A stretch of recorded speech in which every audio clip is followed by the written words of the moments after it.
Ladies and gentlemen, and I do use the word gentleman very, very, very loosely. Um, it is that time. We are now upon preseason football, which it's already on a great foot because it's been canceled because people can't paint right. Um, so here we are. We've got our draft order positions picked. Now it's time that I give you the numbers and dissect for you uh, how I think you're going to do with your drafting. Um, Side note, as we can see, the belt here safely around my arms once more. The only one that has been able to hold it again, as I am now your three-time world champion. Woo! But the belt will change names this year. I think it's only fitting. And I'm going to go ahead and take a piece of my past and meet a piece of my future and put it together. So the belt is no longer named Kelly. It is not a symbol. It is not the belt formerly known as Kelly. The belt will now be known as Figaro. For a couple of you, you're like, I like that. I won't name it Edgar or Saban, even though Edgar was more my character. Just straight up Figaro. Sounds regal for a regal guy. So ladies and gentlemen, without further ado, and once again, very loosely, very, very, very loosely do I use the term gentleman. The pre-draft video.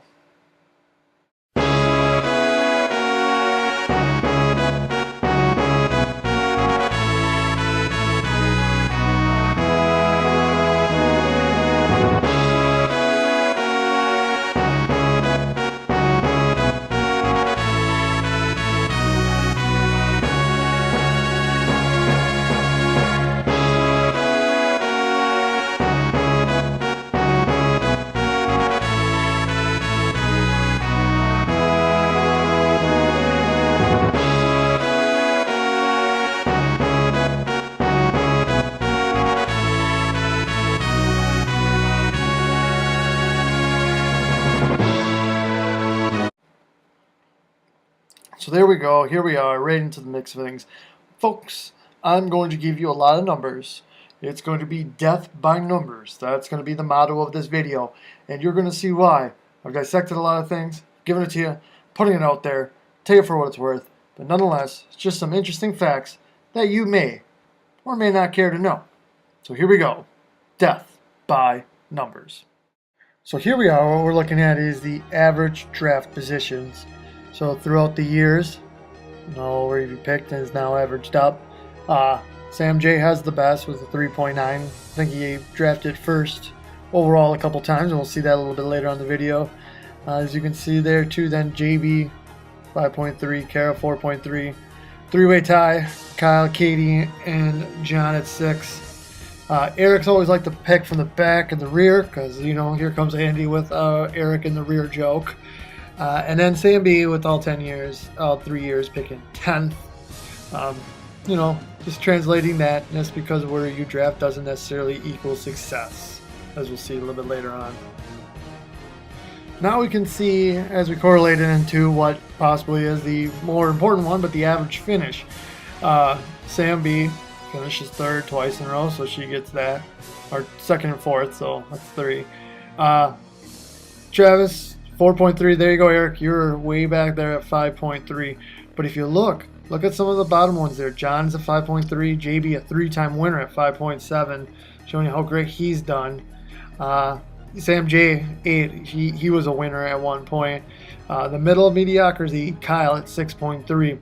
But folks, I want to point out something very, very, very important if you already haven't noticed. Andy has finished 11.2 out of 12. That's right, 11.2 out of 12. Statistically saying, Andy will finish worse than 11th every year out of 12. Good job, Andy.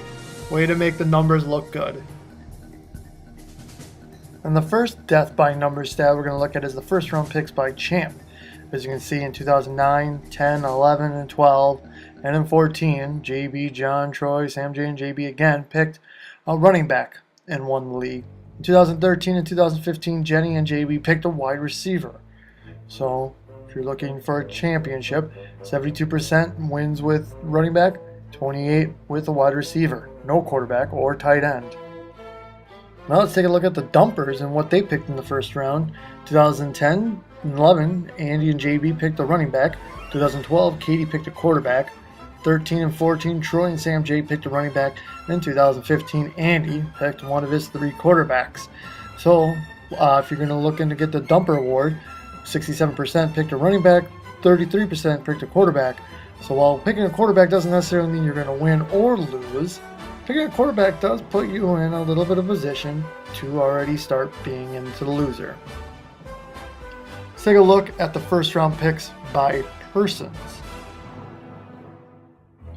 So let's start off with me, the three-time world champion.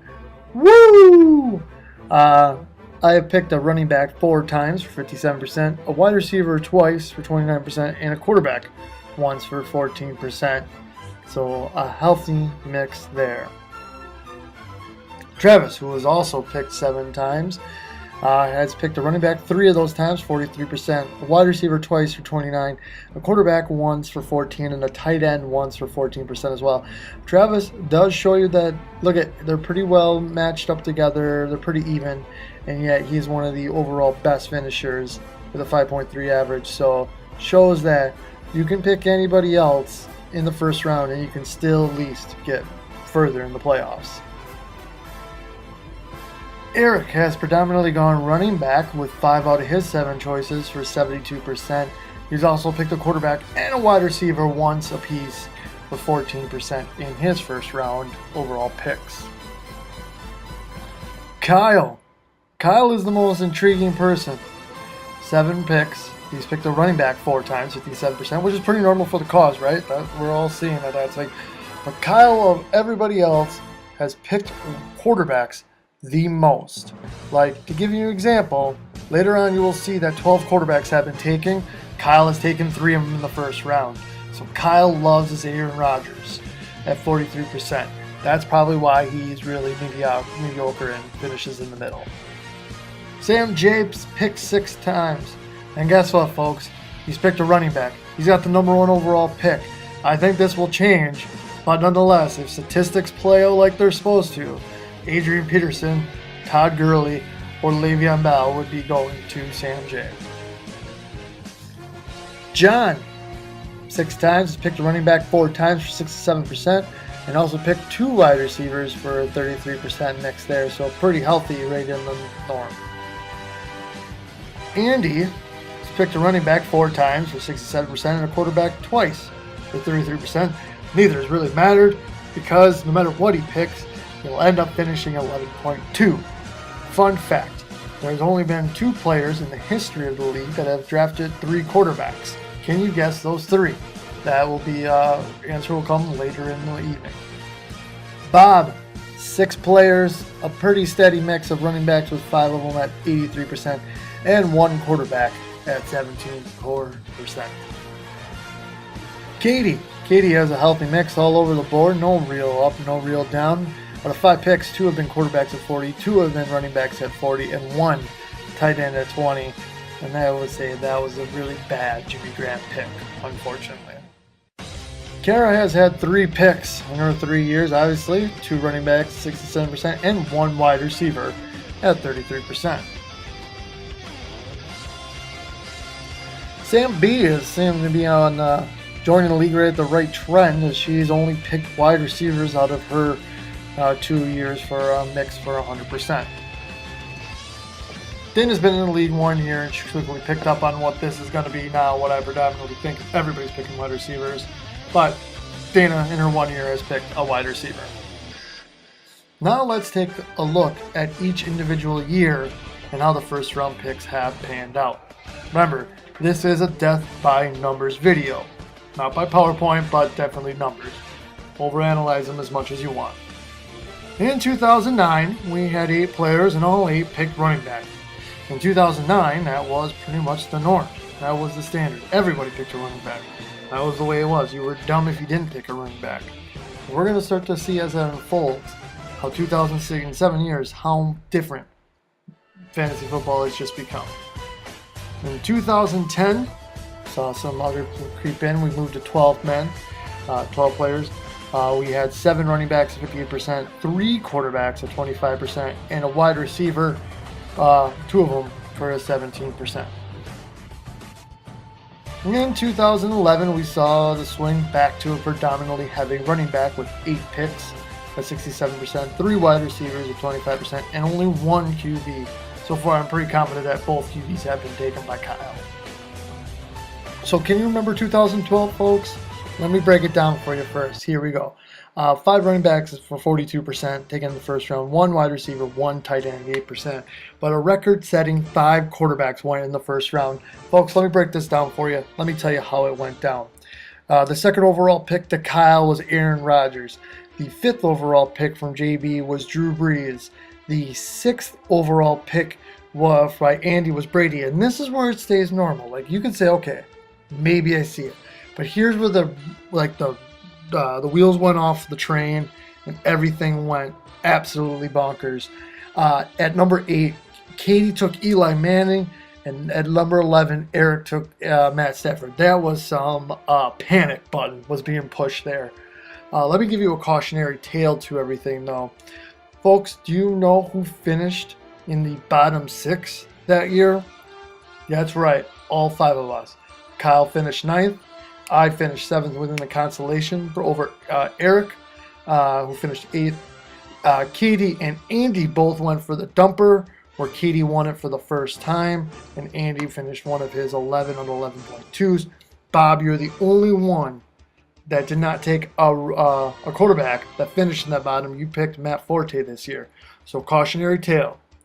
Quarterbacks, well, they may not necessarily give you the dumper, will probably put you in a worse position than you've ever been.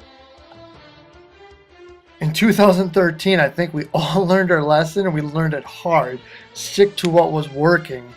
Running backs jumped up to 10 picks, 83%, with wide receivers going to 2 at 17%.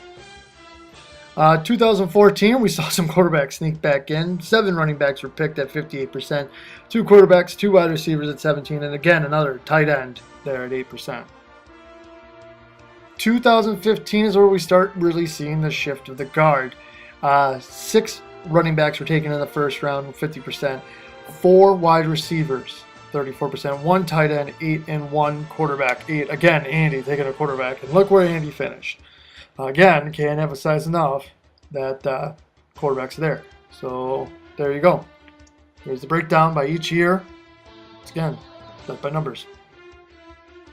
And here it is overall, the 8 years we've been doing this. 51 out of 80 possible picks for 63% were running backs. 14 out of 80 were wide receivers at 18%, which I think will jump dramatically. Quarterbacks, 12 out of 80, 15%. 5 taken in 1 year, remember that. And 3 tight ends, Bob, for 4%. Bob, I think this year is the year you take a kicker in the first round, Kostowski. Let's get him on the board.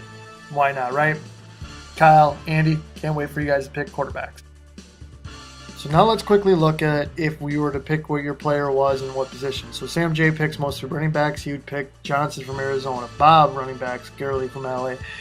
Travis, running backs. Elliott from Dallas. That'd be a bad pick. Kara, running backs. Peterson, Minnesota. Dana, if Brown is still there, congratulations, you get him. John would get Miller. Here's where it gets a little dicey. Kyle usually picks quarterbacks, but running backs, but I can see him picking a quarterback, so Rodgers. Katie does pick quarterbacks, so she would get Rodgers from Carolina. JB would get Ingram, Sam B, Beckham, Eric, Charles, and Andy Martin.